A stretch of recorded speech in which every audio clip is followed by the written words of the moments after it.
सटाणा येथील ग्रामीण रुग्णालयात राष्ट्रीय असंसर्गजन्य रोग नियंत्रण कार्यक्रमाअंतर्गत कार्यरत असलेल्या 2 कंत्राटी महिला कर्मचाऱ्यांच्या उपस्थितीतील गंभीर अनियमितता अधिकृत चेहरा आधारित बायोमेट्रिक नोंदींमधून उघड झाल्याने खळबळ उडाली आहे।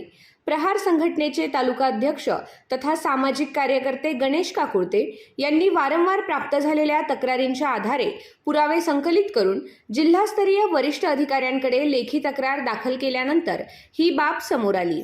तक्रारीची दखल घेत वरिष्ठ अधिकाऱ्यांनी ग्रामीण रुग्णालयातील बायोमेट्रिक उपस्थिती नोंदी मागवल्या।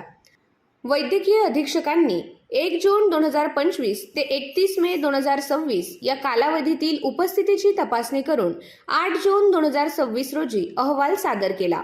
अहवालानुसार अधिपरिचारिका आशा बाळू सूर्यवंशी या सुमारे 60 दिवस विना अनुमती गैरहजर होत्या। तसेच उपस्थित असलेल्या 230 दिवसांपैकी 64 दिवस उशिरा हजर राहिल्या, तर 189 दिवस नियोजित वेळेपूर्वी कार्यालयातून निघून गेल्याची नोंद आहे। समुपदेशक जयश्री प्रभाकर म्हस्के यांच्या बाबतीत 99 दिवस विना अनुमती गैरहजेरी, 189 उपस्थिती दिवसांपैकी 167 दिवस उशिरा हजेरी आणि 180 दिवस वेळेपूर्वी कार्यालय सोडल्याचे आढळून आले।